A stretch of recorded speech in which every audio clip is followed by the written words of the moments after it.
அடுத்ததாக கவிஞர், கட்டுரையாளர், திரைப்பட பாடலாசிரியர், அது மட்டுமில்லாம பெண்களுக்காக தன்னுடைய எழுத்துக்களையே எழுதி கொண்டிருக்கக்கூடிய பெண் எழுத்தாளர் ஆண்டாள் பிரியதர்ஷினி மேம் அவர்களை அன்போடு ஒரு சில வார்த்தைகள் பேச அழைக்கிறேன்.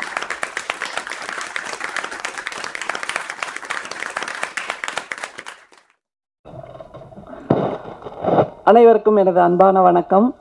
ஒரு மிகுந்த மகிழ்ச்சியும் நெகிழ்ச்சியுமான ஒரு பொழுது எப்படி இருக்கும் என்று இனிமேல் என்னை கேட்டால் நான் நிச்சயமாக சொல்வேன். இந்த 2024ஆம் ஆண்டு நவம்பர் மாதம் 20ஆம் தேதி நாம் அத்தனை பேரும் இங்கே ஒன்றாக கூடியிருக்கிறோம் அல்லவா? இந்த பொழுதுதான் என்னுடைய வாழ்க்கையிலேயே நான் மிகவும் மகிழ்ந்திருந்த பொழுது என்று உறக்க சொல்ல முடியும். அப்படிப்பட்ட ஒரு பொழுதை எனக்கு கொடுத்திருக்கின்ற நம்முடைய அன்பான தம்பி தயாரிப்பாளர் சுரேஷ் காமாட்சி அவர்களுக்கு நான் என்னுடைய முதல் நன்றியை தெரிவித்தாக வேண்டும். ஏனென்றால் அவர் எவ்வளவு எளிமை அப்படின்னா, ஒரு புதுமுக கவிஞரோட ஒரு நூல் வெளியீட்டு விழா, அதற்கு அவர் வந்திருந்தார். மிகவும் பரபரப்பாக படைப்புகளை கொடுத்து கொண்டிருக்கின்ற அந்த நேரத்தில் அவர் வருவாரா, தாமதமாகிறதே, வருவாரா என்ற ஒரு கேள்வியை எல்லோரும் கேட்டுக்கொண்டிருந்த போது மிகச்சரியாக அந்த நிகழ்வுக்கு வந்திருந்து, பொதுவாக படத்தயாரிப்பாளர்கள் என்றால் எப்படி இருப்பார்கள் என்று நமக்கு ஒரு கற்பனை இருக்கிறது அல்லவா? அப்படியெல்லாம் இல்லாமல் மிக மிக எளிமையாக அவர் நடந்து கொண்ட அந்த விதத்தை பார்த்தபோது நான் அங்கே அரங்கத்தில் மேடையில் இருந்த நான் அவரை பார்த்து வியந்து கொண்டிருந்தேன்.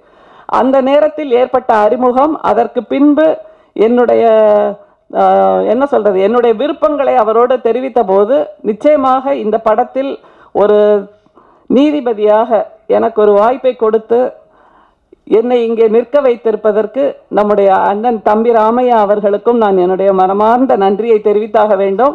அந்த நேரத்தில் தான் இயக்குனர் தம்பி உமாபதி அவர்களை எனக்கு அறிமுகம் செய்து வைத்தார்கள். அப்போது நினைத்தேன், இந்த 6 அடி உயர தம்பி நிச்சயமாக தாம் அப்பாவை விட 60 அடி தாண்டுவார் என்று.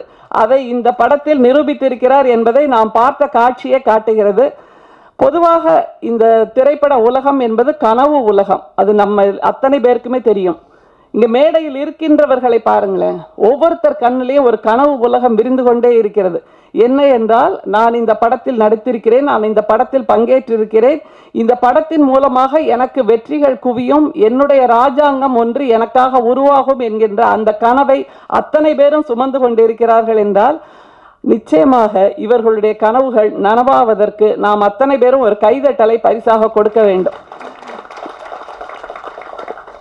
நான் தயாரிப்பாளர் சுரேஷ் காமாட்சி அவர்களை எதற்காக வியக்கிறேன் என்றால், மிக மிக அவசரம் என்று ஒரு படம், அதாவது இந்த காவல்துறையில் இருக்கின்ற பெண்கள் இருக்கிறார்கள் அல்லவா, அந்த காவல் உடையை அணிந்த பின்பு அவர்களுக்கு ஏற்படுகின்ற அந்த மிக நுணுக்கமான பிரச்சனைகள், அதைத்தான் அவர் படமாக எடுத்திருந்தார் என்னும் போது, அந்த மிக மிக அவசரம் என்கின்ற அந்த ஒற்றை வார்த்தையின் மூலமாக நம்மை அத்தனை பேரையும் திரும்பி பார்க்க வைத்தார் அல்லவா? படங்கள் எப்படி வேண்டுமானாலும் தயாரிக்கலாம், ஆனால் சமூகத்துக்கு சொல்ல வேண்டிய ஒரு செய்தியை தயாரித்து படமாக கொடுக்க வேண்டும் என்றால் அதற்கு தம்பி சுரேஷ் ராமையா, நம்முடைய சுரேஷ் காமாட்சி அவர்களை போல், நீங்க சொன்னீங்கல்ல சுரேஷ் ராமையான்னு, அந்த மாதிரியே வந்தாச்சு. இனிமேல் இந்த தயாரிப்பு காம்போ அப்படியாக அமைந்துவிடும். எனவே அந்த மிக மிக அவசரம் என்கின்ற, மிக யாருமே அதிகமாக பேசாத, சமூகம் கவனிக்காத ஒரு விஷயத்தை பற்றிய ஒரு திரைப்படத்தை அவர் கொடுத்தார் என்னும் போது, சமூகத்தின் மீதான, அதை தவிர பெண்களின் மீதான அக்கறையை நான் தம்பி சுரேஷ் காமாட்சியிடம் கவனித்தேன். அப்படிப்பட்ட ஒரு மிகச்சிறந்த படைப்பாளராக, தயாரிப்பாளராக அவர் இருக்கிறார். அவருடைய வி ஹவுஸ் ப்ரொடக்ஷன்ஸ் மூலமாக வெளிவருகின்ற ராஜா கிளி, நம்முடைய அண்ணன் தியாகராஜன் அவர்கள் பேசும்போது தங்கக்கிளி என்று ஆரம்பித்தார். நிச்சயமாக தங்கக்கிளியாக வெற்றி பெறும் என்பதில் எந்தவிதமான ஐயமும் இல்லை. எனவே இந்த நிகழ்வில் நான் பங்கேற்றதற்காக என்னுடைய மனமார்ந்த வாழ்த்துகளையும் நன்றிகளையும் தெரிவித்துக் கொண்டு விடைபெறுகிறேன். நன்றி, வணக்கம்.